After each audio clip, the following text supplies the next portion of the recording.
Hello guys, it's another chapter. I know, 1 a.m. recording sessions, the best ones.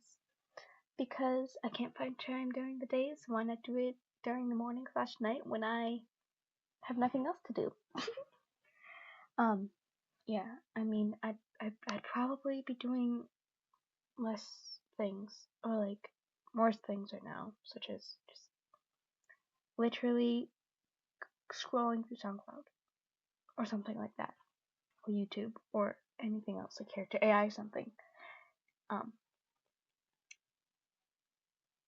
This is just what I chose to do because I want to, and it's better to read than anything else. What am I doing? Sorry you guys have to put up with my intros. They're weird sometimes. I can't like go back and listen to my own recording sometimes because I just can't stand my own voice sometimes. It sucks. I'm sure you guys probably have heard your own recording and hated it too. Anyways, let's get into it. Mastermind Rise of Anarchy. Written by Clouds. My head in the clouds, not coming down. Read by MHA. Chapter 33. Sweet. Summary. Uraraka, symbol of hope. I'm very proud of you, young Uraraka. Nezu looked at her over the rim of his teacup. In these dark times, it's almost impossible to find a light that shines as brightly as yours. Ochako sighed and set her cup down. I just don't know if I'm doing enough, you know. I wish the heroes could all rally together like we used to, but everyone is so terrified of Mastermind, even the heroes, that now he's off the streets, he's still causing chaos. It's so frustrating. I know, Nezu nodded sadly, but you cannot get up now. Look at the hope you've already given the people. UA's graduates have always been superior, so if the rest of the country's defenders refuse to fight, and protect as they should, then it falls to us to pick up their slack. You probably have proven to yourself you're more capable of doing so. Thank you, sir. Ochako blushed. I promise I'll do better. I have no doubt you will, Nezu said seriously. Remember that without hope, society has no choice but to fall under destruction. You are the people's last defense against total chaos. Do not let them down. Gravity. A chocolate deep breath. I won't. I can't. I promise. Hitoshi was angry. He had been angry over the course of his life. He'd been angry when his quirk came and everyone immediately acted like it was a bad thing. He was angry when a teacher refused to let him speak in class, or when a parent refused to let their kid play with the future villain. He was angry over and over again. His classmates defected and started fighting on the side of villains, gradually reading away what it meant to be a hero. None of that compared, though, to the absolute rage he felt when Sue had taken him on a walk off grounds to confirm that Monoma was in fact a traitor. It was one thing to watch his classmates defect and become villains, but at least Todoroki and Tokoyami both had been pushed, and Hitoshi knew how hard it was to resist that. So yeah, as much as he hated to admit it, he could at least understand and sympathize with them to a certain degree, but pretending to be a hero while feeding information to the villains, putting everyone in danger while convincing them that they were friends, just pissed him off. Eri seemed to notice how tense he was, and squeezed his hand as they walked down the streets. You seemed happy that Monoma wasn't coming today. Hitoshi sighed and squeezed back. I thought your quirk was rewind, not mind reading. Eri gave him a look she must have learned from Aizawa and raised an eyebrow. That's silly. Did he do something bad? Hitoshi frowned. as though it had been clear never to keep any information from her. But did that include the tricky stuff like traitors? He glanced down at her. Was he supposed to be protecting her, right? Then again, he couldn't be a good bodyguard if the person he was protecting didn't know the risks they were facing. Yeah, Hitoshi said softly. He did. Eri nodded. Papa Zawa has been acting like that too. Is he gonna hurt people? Not outright, Hitoshi answered. He'll be subtle about it. Think almost like Mastermind. He'll make sure he gets the right information to the wrong people, but he's not gonna get his hands dirty himself. Does that make sense? Eri thought hard for a moment. Like a spy? Yeah, Hitoshi huffed. Exactly like that. Don't worry about it too much, though. We're gonna take care of it. Try to turn it into our advantage if we can just. Don't tell anyone that we know, okay? Okay, I trust you. Eri smiled softly. You're gonna trick him with the wrong information, aren't you? Hitoshi shrugged and smirked. I mean, you lied first, right? Eri nodded firmly. Right. Hitoshi shook his head fondly. Only Eri could take such conversation like that into stride on their way to get ice cream. They managed to get too much attention so far. But they were close to downtown and more people were staring to start to recognize Eri, and it was only a matter of time before they started approaching her. Hopefully they'd at least let her enjoy her ice cream cone first. The shop was cute and quaint, but it was also popular, which is why they'd chosen it. Hitoshi had been talking some sort of management to students, and they said that it was visibly a huge part of maintaining relevance if Eri wanted people to listen to her. So they had to go see her first. The shop wasn't so packed when they arrived, but there was a line, so it was going to be a minute until they ordered. So Eri, what flavor are you gonna get? Play-Doh! Eri grinned. What about you? Hitoshi shrugged. I don't know yet. Probably vanilla or something boring like that. Eri got a mischievous grin in her eyes and pointed to one of the flavors. You should get huckleberry. It's purple like you. Hitoshi rolled his eyes. Vanilla it is. Eri pouted for a moment, but then a chime echoed through the store and looked towards the door. Hitoshi followed her eyes and blinked when he saw Uraraka walked in. Was she actually slowing down long enough to get ice cream, or was there a villain nearby? It was probably the latter, unfortunately. Hitoshi nudged Eri. We need to make sure she leaves with an ice cream cone, and actually eats half. Eri's eyes filled with determination. Challenge accepted. Ochako was tired of feeling like headed, which obviously wasn't ideal. Aizawa didn't like her patrolling in the afternoons, so this wasn't an official patrol, and Sue wasn't with her. But even if she was officially on a walk, she still could help people as much as possible. The problem wasn't that she was one of the only heroes on the streets at this time now, even though it stretched her pretty thin she could handle that. No. The problem was that she was tired. Between nightmares and patrols, she'd gotten little less sleep than was probably recommended. But it wasn't the end of the world, considering her body hadn't taken long to adjust to the new sleep schedule. All things considered, not that she'd really been paying attention to how long it took, since she'd been too busy actually saving people to worry about anything less important. Sleep alone wasn't enough to hold her back.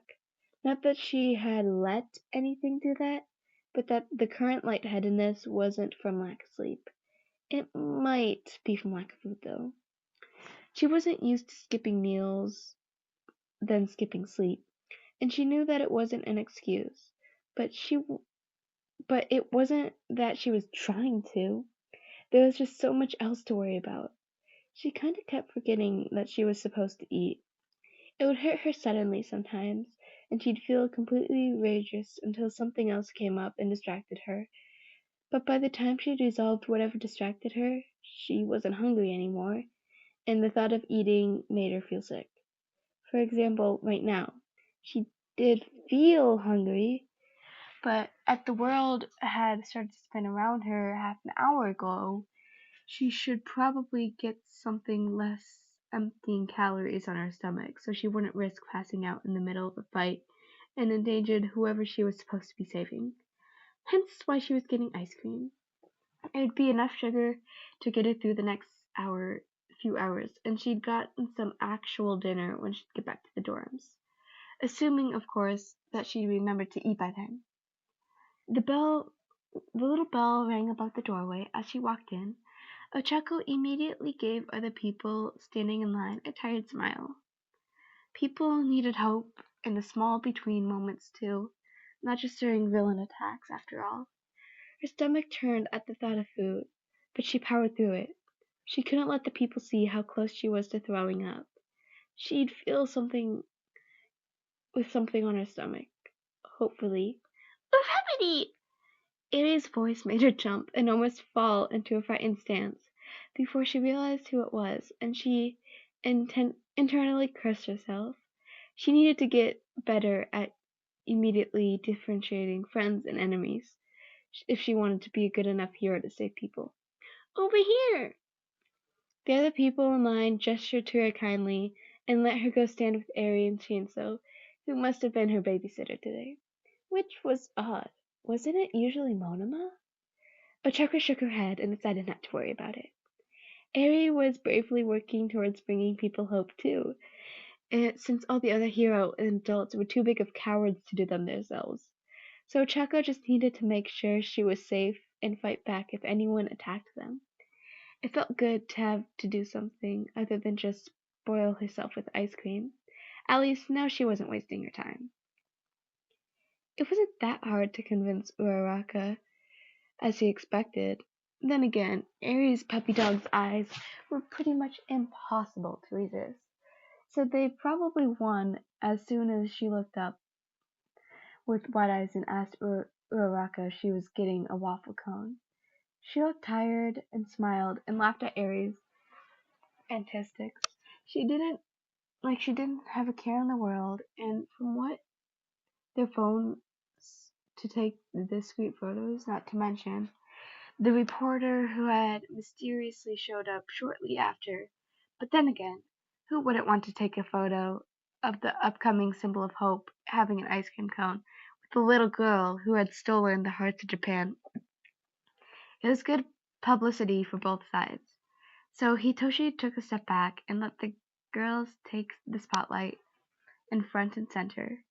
If it had been any of his other classmates, he probably would try to keep them out of the shot for their own protections. But Uraraka seemed intent on staying in the shadows, even if it didn't put her in danger, and she'd only get angry if he tried to step in. So he didn't. Somehow, Ari's puppy dog's eyes were enough to get them walking away with double scoop waffle cones, which was a win, even though Hitoshi doubted Uraraka would actually eat all of hers.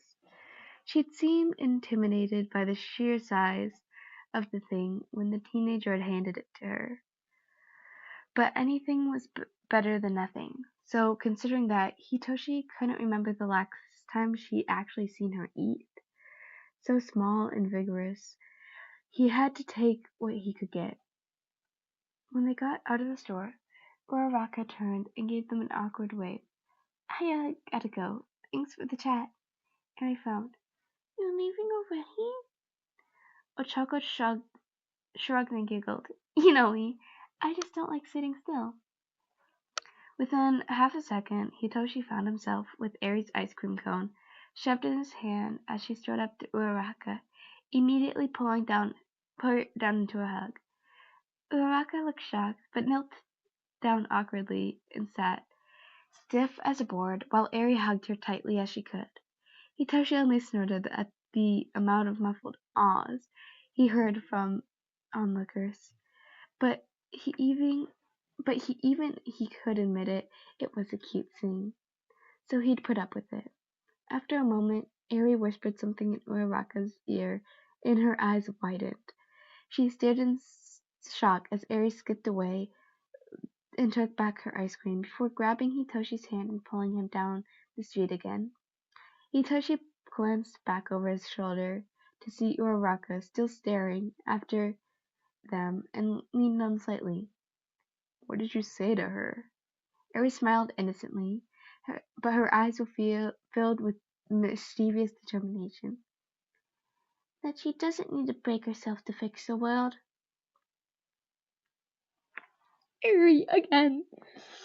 This child, I love her so much, and I would give my life to protect her.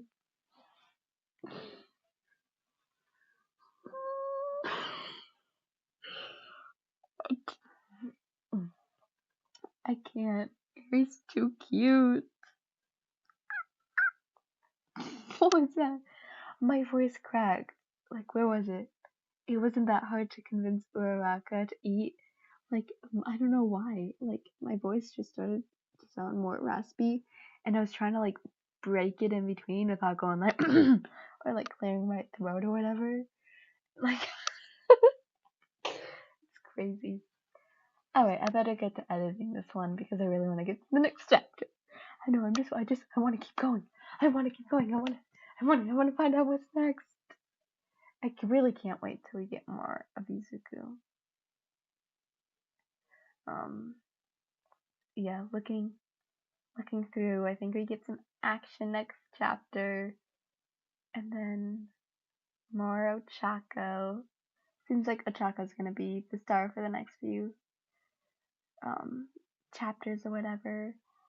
But yeah, thank you guys so much for listening. I don't know. I do want to say, I don't really say this a lot, but like something that was just like, you know what, I'll just do it because I can. Like seeing like how many people, I know I said this in another video about 1,000,